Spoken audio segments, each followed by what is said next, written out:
everyone, Lady of Time Cosplay here with my June 2016 update vlog. I didn't really have a ton of stuff going on this month, to be perfectly honest. I've mainly been working on some cosplays and listening to Time Reaver about 10 times.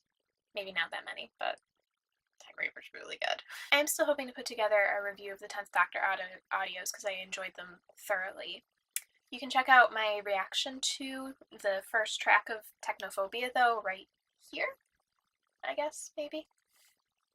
It's just mainly figuring out what sort of format to do that in. That's also why I haven't started doing the reviews of past Doctor Who episodes as well, like I've been talking about. I am still planning on doing that, though. I've got a few ideas for some episodes that I would like to do little reviews, little fun videos on. Some that I've cosplayed from or will be cosplaying from. Some that are just my favorite ones ever, and some that the fandom kind of treats unfairly, in my opinion. So hopefully I will get to start that soon. Now, since I don't have a lot to talk about this month, I asked on Instagram, Facebook, and Twitter if anybody had any questions for me. So let's do a mini Q&A session. On Instagram, Blue Box Blur asks, do you have any future cosplays in mind? I do, in fact. Let's start with the ones that I'm currently working on, especially since I don't think I've addressed my most current work in progress on my update vlogs yet. For Gallifrey 1, I'm putting together what has been a long-term dream cosplay of mine, which is Professor Riversong's outfit, spacesuit, whatever, from Silence in the Library and Forest of the Dead. This has been a cosplay that I've wanted to do for a long time, actually probably since I first bought, as I drop everything, River's Sonic Screwdriver. That had to be back in 2012, I think, because I had thought about doing that for my first New York Comic Con. Obviously, that didn't happen. But now I feel like I have a better skill set and more experience that I can do this costume justice. That's not to say it hasn't been without its problems. Okay, so I'm outside now to show you guys the work on it. One of the... I don't know what that is. We're gonna pause a second and go back outside because that's frightening me. I don't know what that bug is. Yeah, so this is why I don't do stuff outside, because there's bugs. It looks like it can sting. So I'm just waiting for it to leave before I show you guys my progress on this thing. Plus there's a very loud lawnmower, so I don't even know if you can hear me right now. Okay, the bug finally left. That's fun. That's good. And I think the lawnmower's slowing down now too. Yay. So I already started on the helmet and neck piece using a method, I believe it's pronounced Pepukara. I'm totally pronouncing that wrong, but basically you take cardstock and you print out these pieces, you cut them out, you glue them together, and then you put fiberglass cloth and car body filler on them, and it makes your pieces.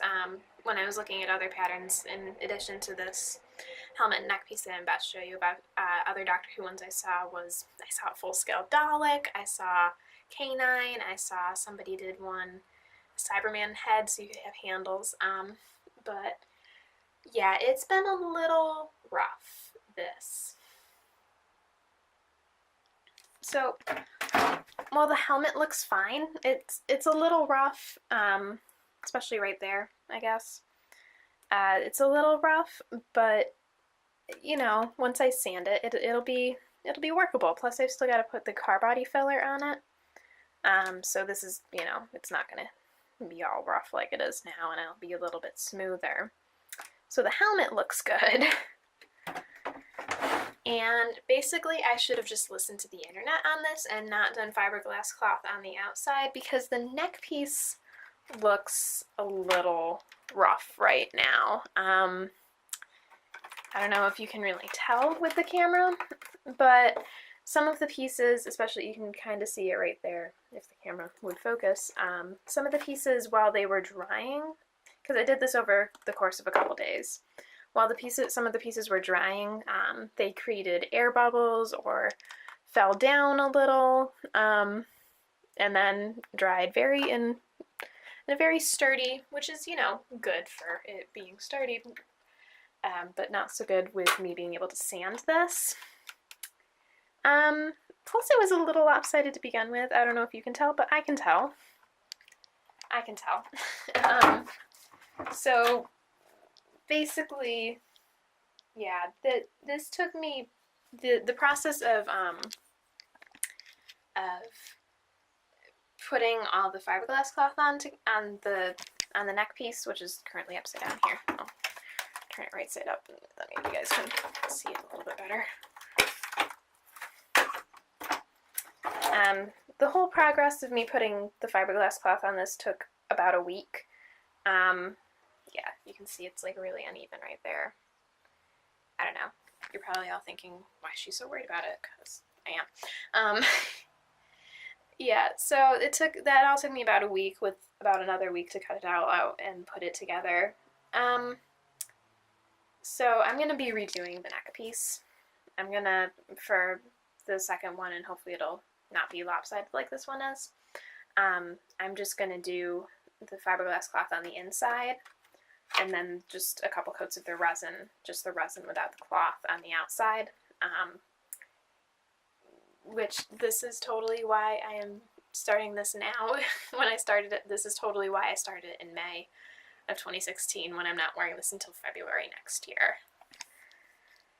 So yeah, that's kind of the update on that. What are you gonna do? Also, though I've not been working on it as much because I've been working on River quite a lot recently, I'm also working on a Rey cosplay, which I'm hoping to have done in time for New York Comic Con this year. But I've got pretty much all the basics done for that, so I'm not too worried about it getting done in time. I really do hope I get my ticket for New York Comic Con, though. Just I have fun there every year. Plus, they just announced that Carrie Fisher's going to be a guest, which so cool. As for cosplays that I haven't started yet, that I just have ideas for, I've got a few. Once we get a trailer that like actually shows costumes for this movie, I'm more than likely going to wind up doing an outfit from the Disney's remake of Beauty and the Beast that comes out next year. As much as I really am probably going to want to do her yellow ball gown, I think I'm probably going to wind up doing her town dress, which it's the like white undershirt and the blue apron kind of dress that she wears for the first part of the movie. And that's probably just because it'll be easier and cheaper, more comfortable, and I just kind of want to be a Disney princess. Yay. I have a few other costumes I'm thinking about as well, but because River's going to take up a lot of my time and possibly a decent amount of my cosplay budget this year, Rey and River might be my only new cosplays this year. That might change, I don't know. It's just going to depend. Also on Instagram, AlleyCat Cosplay asks, what frustrates you most about cosplay? Good question. Probably just the process of getting everything together to start it. Like, I do kind of enjoy that progress, but looking through patterns and figuring out how you need to alter those patterns, just, it's tedious a little bit, depending on, you know, what you're looking for and if it's popular enough to maybe have like a sort of pattern for it. It's kind of like I just want to get going on making it, you know what I mean? Though probably now that I think about it, it's probably my perfectionist tendencies that frustrate me the most, you know, like noticing that something's just like slightly off center or slightly askew, which is why I'm kind of scrapping 2-ish weeks of work on that River cosplay, because those were the only questions I got this month, but that was fun. If you've got any questions you'd like me to answer next time, just leave them in the comments and I'll get to them next time. Thanks for watching, everyone, and hopefully I will talk to you again soon. Bye!